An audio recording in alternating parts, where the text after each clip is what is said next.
जय हिंद दोस्तों, मैं हूं आपका दोस्त के बी और आज के इस वीडियो में हम 3 मार्च 2021 को आरआरबी एनटीपीसी के दूसरे शिफ्ट का जो एग्जाम हुआ है उसमें पूछे गए जीके और करंट अफेयर्स के प्रश्नों को हम लोग डिस्कस करेंगे। तो प्रश्नों के साथ साथ उससे जुड़े हुए एक्स्ट्रा फैक्ट भी हम लोग जानेंगे। इस वीडियो की जो पीडीएफ फाइल है वह आपको टेलीग्राम चैनल केवी गुरुजी या फिर kvguruji.in के ऊपर से मिल जाएगी, तो वहां से आप इसके पीडीएफ को भी डाउनलोड कर सकते हैं। और आपका टारगेट यही होना चाहिए कि ये जो हमारा जीके जीएस वाला सेक्शन है इसमें 30 प्रश्न हम लोग करेंगे और इन्हीं 30 का टारगेट आपको लेकर के चलना है। तो चलिए आज की इस वीडियो की शुरुआत करते हैं। तो पहला प्रश्न कुछ इस प्रकार से पूछा गया था कि 4 आपके स्थान दिए गए थे या फिर स्मारक दिए गए थे और पूछा गया था कि अकबर ने इनमें से किसे नहीं बनवाया था। तो यहां पर एक ऑप्शन थी जामा मस्जिद। कौन सी थी? जामा मस्जिद, दिल्ली वाली।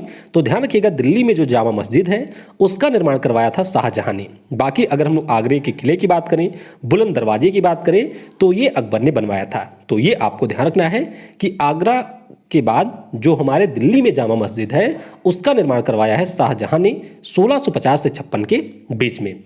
फिर अगला प्रश्न पूछा गया था कि हमारे यहाँ पर जो इकोनॉमिक सर्वे होता है उसको केंद्रीय बजट से अलग कब किया गया था। तो ये आप कह सकते हैं टफ प्रश्न था। हमारे यहाँ पर जब 1950-51 में पहली बार रिपब्लिक भारत में बजट प्रस्तुत किया गया था तो उस समय जो हमारा आर्थिक सर्वेक्षण होता है जिसे हम लोग इकोनॉमिक सर्वे कहते हैं, ये बजट के साथ में ही पेश किया जाता था। लेकिन 1964 में यहाँ पर जो आर्थिक सर्वेक्षण होता है उसको केंद्रीय बजट से अलग कर दिया गया। तो ध्यान रखिएगा, आर्थिक सर्वेक्षण अब केंद्रीय बजट के पहले ही प्रस्तुत कर दिया जाता है।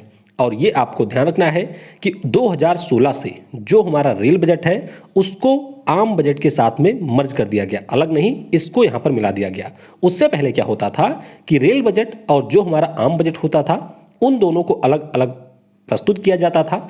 लेकिन 2016 से ये प्रावधान कर दिया कि जो हमारा रेल बजट होगा वह आम बजट के साथ में ही प्रस्तुत किया जाएगा। अगला प्रश्न पूछा गया कि इनमें से कौन सी रचना के लिए रामधारी सिंह दिनकर जी को ज्ञानपीठ अवार्ड मिला है। तो इनकी रचना है उर्वशी और इसी के लिए 1972 में जो 8वां ज्ञानपीठ पुरस्कार है वह रामधारी सिंह दिनकर जी को दिया गया है। अगर हम लोग ज्ञानपीठ पुरस्कारों की बात करें तो एनटीपीसी ने इससे भर भर के प्रश्न पूछे हैं। पहली बात तो आपको ध्यान रखना है कि 1965 में पहली बार ज्ञानपीठ पुरस्कार दिया गया था। किसे मिला था? तो ये मिला था आपके जी.एस. कुरूप साहब को, जो कि मलयालम भाषा के कवि थे। अगर आपसे ये पूछा जाए कि पहली बार हिंदी में किस कवि को मिला था तो वह सुमित्रा नंदन पंत जी को मिला था, जो कि हमारा चौथा ज्ञानपीठ पुरस्कार था। 55वें ज्ञानपीठ पुरस्कार की अगर हम लोग बात करते हैं तो ये मिला है मलयालम भाषा के कवि अक्कीतम अच्युथन नंबूदरी साहब को। तो ये आपको ध्यान रखना है। इससे पहले जो 2018 में दिया गया था वह मिला था अमिताव घोष को। अमिताव घोष का नाम आपको इसलिए याद रखना है क्योंकि वे अंग्रेजी भाषा के एकमात्र कवि हैं जिनको ज्ञानपीठ पुरस्कार मिला हुआ है। तो ये सारी चीजें आपको ज्ञानपीठ अवार्ड के बारे में याद रखनी है। अगला प्रश्न पूछा गया था कि श्रीमद् भगवद गीता जो है इसका सबसे पहली बार अंग्रेजी में अनुवाद किसने किया था। तो अंग्रेजी अनुवाद की बात करते हैं तो ये किया था चार्ल्स विलिंग्स ने। किसने? चार्ल्स विलिंग्स के द्वारा इसका अनुवाद किया गया था 1830 में। चार्ल्स विलिंग कौन थे? तो ये आपके एक ब्रिटिश थे और जो हमारे यहाँ पर एशियाटिक सोसाइटी बनी थी उसके संस्थापक सदस्य भी थे चार्ल्स विलिंग्स। तो ये प्रश्न पूछा गया था। एक प्रश्न था कि 2019-20 में सोयाबीन का सबसे बड़ा उत्पादक राज्य कौन सा था। तो 2020-19 की बात करें या फिर उससे पहले की बात करें, हमारे देश में जो सोयाबीन है उसका सबसे ज़्यादा उत्पादन होता है मध्य प्रदेश में। मध्य प्रदेश को कई बार इसीलिए सोया स्टेट के नाम से भी जाना जाता है। तो इसका उत्तर होगा मध्य प्रदेश। तो यह भी एक आसान सा प्रश्न था। और अगर आपसे पूछा जाए कि सबसे ज़्यादा सोयाबीन का उत्पादन किन 2 राज्यों में होता है तो हमारे देश में जो टोटल उत्पादन होता है उसका 89% जो सोयाबीन का उत्पादन है वह आपके मध्य प्रदेश और महाराष्ट्र में ही होता है। तो ये पॉइंट आपको ध्यान रखना है। अगला प्रश्न पूछा गया कि 1857 की जो क्रांति हुई थी इसमें लखनऊ से क्रांति का नेतृत्व किसने किया था। तो इसका नेतृत्व किया था बेगम हजरत महल ने। किसने? बेगम हजरत महल के द्वारा इसका नेतृत्व किया गया था। क्रांति की शुरुआत हुई थी बैरकपुर से। तो आप कह सकते हैं कि मंगल पांडे जी के द्वारा बैरकपुर से इसकी शुरुआत हुई थी उसके बाद में दिल्ली की बात करें तो जो हमारे मुगल बादशाह थे बहादुर शाह जफर, इन्होंने दिल्ली से नेतृत्व किया था। कानपुर से बात करें तो नाना साहेब तात्या तोपे, इन्होंने कानपुर से नेतृत्व किया था। झांसी से लक्ष्मीबाई जो हमारी झांसी की रानी थी, उन्होंने इसका नेतृत्व किया था। आगे बात करते हैं बिहार की, तो बिहार से कुंवर सिंह और अमर सिंह के द्वारा इस क्रांति को लीड किया गया था। उसी प्रकार से इलाहाबाद और बनारस की बात करें तो मौलवी लियाकत अली के द्वारा इसका नेतृत्व किया गया था। तो इनके नाम भी आपको ध्यान रखने हैं। अगला प्रश्न पूछा गया था कि भारत का जो पहला पोशाक संग्रहालय है यह कहाँ पर स्थित है। पोशाक संग्रहालय यानी कि कास्ट्यूम म्यूजियम की बात हो रही है, और ये आपको कहाँ पर मिलेगा, तो गोवा में इसको स्थापित किया गया था 2018 में। नाम क्या था, तो इसका नाम था मोडा गोवा म्यूजियम व रिसर्च सेंटर। 2018 में इसको गोवा में स्थापित किया गया था। तो ये भी आपका एक टफ प्रश्न था, इसको आप कह सकते हैं कि करंट अफेयर से ये पूछा गया था, वो भी 2018 के करंट अफेयर से। अगला प्रश्न पूछा गया कि कौन सी नदी मिलकर सुंदरवन डेल्टा का निर्माण करती है। तो बहुत ही आसान सा प्रश्न है। सुंदरवन डेल्टा जो है वह आपको बांग्लादेश और भारत के पश्चिम बंगाल राज्य में मिलेगा। दो नदियां हैं, एक तो है गंगा, दूसरी है ब्रह्मपुत्र। तो इन दोनों के द्वारा मिलकर के सुंदरवन डेल्टा का निर्माण किया जाता है। यहीं पर आपको सुंदरवन राष्ट्रीय पार्क भी मिलेगा, जो कि हमारा यूनेस्को स्थल भी है, और यहीं पर आपको सुंदरी नाम के वृक्ष भी मिलेंगे, जिसके कारण इसका नाम सुंदरवन रखा गया है। अगला प्रश्न पूछा गया था कि संयुक्त राष्ट्र संघ के अफ्रीका से पहले महासचिव कौन थे। अफ्रीका से महासचिव से पहले कौन थे, नहीं, अफ्रीका से पहले महासचिव कौन थे, तो ध्यान रखिएगा, इनका नाम है बोट्रस घाली। क्या नाम है, बोट्रस घाली, और ये है मिस्र देश से। कहां से थे, मिस्र देश से थे। तो ये अफ्रीका महाद्वीप से संयुक्त राष्ट्र के पहले महासचिव बने थे। तो ये आप कह सकते हैं एक टफ प्रश्न था। संयुक्त राष्ट्र के पहले महासचिव के बारे में कई बार पूछा जा चुका है, जो कि हैं ट्रिग्वे लिए। तो ये थे नॉर्वे से पहले हमारे महासचिव थे संयुक्त राष्ट्र संघ के। आपको ध्यान रखना है कि एशिया से पहले थे यू थॉन्ट। क्या नाम है, यू थॉन्ट, जो कि है म्यांमार के। ये एशिया से पहले सचिव थे। और वर्तमान में कौन है, तो वर्तमान में है एंटोनियो गुटेरस। कौन है, एंटोनियो गुटेरस। तो इनका नाम भी आपको ध्यान रखना है। वैसे बॉन की मून जो कि दक्षिण कोरिया के थे, ये भी एशिया से संयुक्त राष्ट्र संघ के महासचिव रह चुके हैं। अगला प्रश्न पूछा गया कि उज्ज्वला योजना की शुरुआत कब हुई थी। तो उज्ज्वला योजना की बात करें तो इससे पहले भी कई बार प्रश्न ऑलरेडी पूछे जा चुके हैं। इसकी शुरुआत 1 मई 2016 को हुई थी। कब, 1 मई 2016 को पीएम नरेंद्र मोदी के द्वारा उत्तर प्रदेश का जो बलिया जिला है वहां से इसको लॉन्च किया गया था। योजना क्या है, तो इस योजना के अंतर्गत जो भी हमारे बिलो पॉवर्टी लाइन की महिलाएं हैं उनको कम दामों के ऊपर एलपीजी कनेक्शन दिया जाता है। तो ये है उज्ज्वला योजना। हमारे यहाँ पर जो पेट्रोलियम और प्राकृतिक गैस मंत्रालय है उसके द्वारा इसका कार्यान्वयन किया जा रहा है। अगला एक प्रश्न पूछा गया था कि माथुरी किस राज्य का लोक नृत्य है। तो ये पहले भी पूछा जा चुका है, एग्जैक्ट क्वेश्चन यही था। तो ये आपके आंध्र प्रदेश राज्य का लोक नृत्य है। आंध्र प्रदेश राज्य की अगर हम लोग बात कर दें तो वीर नाट्यम, गोब्बी हो गया, कोलातम है, तप्पेता है, गार्गेलू गरिका है, और फिर है धीमसा। तो ये सारे हमारे आंध्र प्रदेश के लोक नृत्य हैं। तो इनके बारे में भी आपको ध्यान रखना है। अच्छा, एक हमारा क्लासिकल डांस है जिसका नाम है कुचिपुड़ी। तो ये भी पूछा जा चुका है, ध्यान रखिएगा, ये भी है आंध्र प्रदेश का। अगला प्रश्न पूछा गया कि दिसंबर 2020 तक हमारे यहाँ पर जो पुरुष हॉकी टीम है इसके कोच कौन है। तो ध्यान रखिएगा, ग्राहम रीड हमारे पुरुष हॉकी टीम के इस समय कोच हैं। कप्तान की अगर हम लोग बात करते हैं तो मनप्रीत सिंह पुरुष हॉकी टीम के कप्तान हैं। उसी प्रकार से अगर हम लोग महिला हॉकी टीम के कोच की बात करते हैं तो जोएड मरिंजे, क्या नाम है, जोएड मरिंजे महिला हॉकी टीम की कोच हैं, और इसकी कप्तान है रानी रामपाल। कौन है, रानी रामपाल। अगला एक प्रश्न था कि एक ईबी में कितने पीबी होते हैं। तो ये आपको नीचे कमेंट में बताना है कि एक ईबी में कितने पीबी होते हैं। एक प्रश्न पूछा गया था कि फाइल डॉक्यूमेंट को कौन सा वायरस करप्ट करता है। तो यहाँ पर कुछ इस प्रकार के ऑप्शन दिए गए थे, macro virus, file virus, boot sector और वार्म। तो मेरे हिसाब से इसका सही उत्तर होगा मैक्रो वायरस। बाकी एग्जैक्ट आंसर क्या है, अगर आप में से किसी को पता है तो वह आप नीचे कमेंट में बता सकते हैं। फिर एक प्रश्न पूछा गया था कि अहमद शाह अब्दाली ये भारत कब आया था। तो ये आया था दिसंबर 1747 में। कब आया था, दिसंबर 1747 में ये पहली बार भारत आया था। तो 1748 से लेकर के 1767 के बीच में 7 से ज़्यादा बार इसने भारत पर हमला किया था। और अभी कल ही हम लोगों ने डिस्कस किया था कि जो पानीपत का तीसरा युद्ध है वह भी अहमद शाह अब्दाली के समय में ही लड़ा गया था, यानी कि इसी से लड़ा गया था, मराठा साम्राज्य के बीच में हुआ था। 14 जनवरी 1961 नहीं है, ये 1761 है। नहीं, आप लोग फिर कमेंट करेंगे कि 1761 में पानीपत का तीसरा युद्ध हुआ था। अगला प्रश्न पूछा गया कि अर्थ आवर जो प्रोग्राम है ये कब शुरू हुआ था।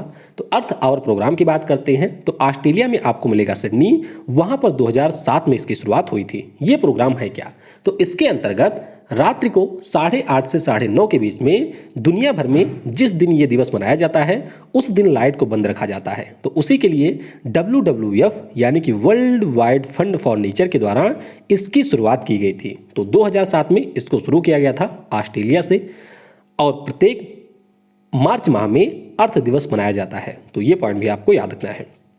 अगला प्रश्न पूछा गया कि 1950 से पहले 26 जनवरी को किस दिवस के रूप में मनाया जाता था। तो 1950 के बाद में जब हमारा संविधान 26 जनवरी 1950 को लागू हुआ तो तब से हम लोग इसे गणतंत्र दिवस के रूप में मनाते हैं, यानी कि रिपब्लिक डे के रूप में मनाते हैं। लेकिन 1950 से पहले ये जो हमारा दिवस था उसे हम लोग पूर्ण स्वराज्य दिवस के रूप में मनाते थे। किसके रूप में?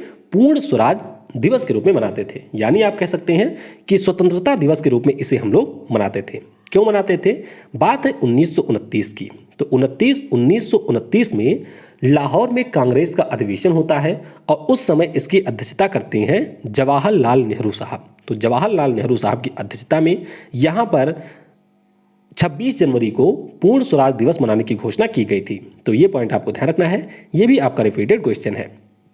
अगला प्रश्न पूछा गया था कि G20 शिखर सम्मेलन 2019 था। G20 शिखर सम्मेलन 2019 की जो मेजबानी है वह किसने की थी? तो इसकी मेजबानी की थी जापान ने। जापान का जो ओसाका शहर है वहां पर इसका आयोजन किया गया था। इसके अलावा आपको ध्यान रखना है कि ये 14वें नंबर का सम्मेलन था। किस नंबर का? 14वें नंबर का था। पिछले साल 15वें नंबर का जो सम्मेलन है वह सऊदी अरब के रियाद में हुआ, यानी कि सऊदी अरब के द्वारा इसकी मेजबानी की गई। 16वें नंबर का जो है वह इस साल यानी कि 2021 में होगा, इटली इसका मेजबान देश होगा। 17वें नंबर की बात करते हैं तो ये इंडोनेशिया के द्वारा मेजबानी की जाएगी 2022 में। उसी प्रकार से 18वें नंबर की बात करते हैं तो 2023 में ये होगा और भारत के द्वारा इसकी मेजबानी की जाएगी। इसी प्रकार से 19वें नंबर का जो है वह आपका होगा 2024 में। कब होगा? 2024 में, और ब्राजील के द्वारा इसकी मेजबानी की जाएगी। फिर एक प्रश्न पूछा गया था कि हमारे यहाँ पर जो चुनाव होते हैं उनमें एक सिस्टम है जिसे हम कहते हैं first past the post system. क्या है? First past the post system. तो इसको हमने किस देश से लिया है? तो इसको हमने लिया है इंग्लैंड से, यानी कि यूनाइटेड किंगडम का जो संविधान है उसी से हमने इस सिस्टम को लिया है। तो ये सिस्टम होता क्या है? आपने देखा होगा कि हमारे यहाँ पर जो चुनाव होते हैं तो मान लीजिए यहाँ पर 3 कैंडिडेट खड़े हुए हैं, 4 मान लीजिए खड़े हुए हैं, तो पूरी वोटिंग होती है और जिसको भी यहाँ पर सबसे ज़्यादा वोट मिल गया है वही यहाँ पर हो जाता है विजेता। यानी कि कोई क्राइटेरिया नहीं है कि 50% से ज़्यादा वोट पाएगा उसे विजेता किया जाएगा या किसी अन्य प्रकार से विजेता होगा। सीधा सा यहाँ पर रूल होता है कि जिसके पास में सबसे ज़्यादा वोट है वही वह विजेता हो जाएगा। यानी कि इससे मतलब नहीं है कि उसको 10% वोट मिला है, 20% मिला है, 30% मिला है, जो सबसे ज़्यादा पाएगा वही यहाँ पर जीत जाएगा। और इसी को कहते हैं first past the post system, और ये हमने लिया है यूके से। एक प्रश्न यहाँ पर काली मिट्टी से पूछा गया था, तो एग्जैक्ट क्वेश्चन मुझे नहीं मिल पाया है। किसी को अगर पता है तो नीचे कमेंट में बता सकते हैं। नदी से संबंधित कोई प्रश्न था, वहां पर ब्रह्मपुत्र, महानदी, गंगा और सिंधु इस प्रकार से ऑप्शन दिए गए थे। तो प्रश्न आपको पता है तो नीचे कमेंट में बता सकते हैं। और स्पेस सेंटर से संबंधित प्रश्न भी यहाँ पर पूछा गया था, तो इन प्रश्नों के बारे में आप नीचे कमेंट में बता सकते हैं।